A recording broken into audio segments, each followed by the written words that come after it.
थांबा, Indian train पाहिली आहे, पण कधी विचार केलाय का एका ट्रेनमध्ये किती डबे असतात?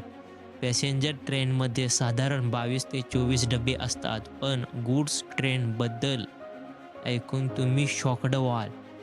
गुड्स ट्रेनमध्ये 60 ते 80 डबे असतात आणि काही स्पेशल ट्रेन्समध्ये 100 पेक्षा जास्त डबेही असतात. म्हणजे या ट्रेनची लांबी 2 किलोमीटरपर्यंत जाऊ शकते. तुम्हाला हे माहीत होतं का? कमेंटमध्ये नक्की सांगा. जर व्हिडिओ आवडला असेल तर चॅनलला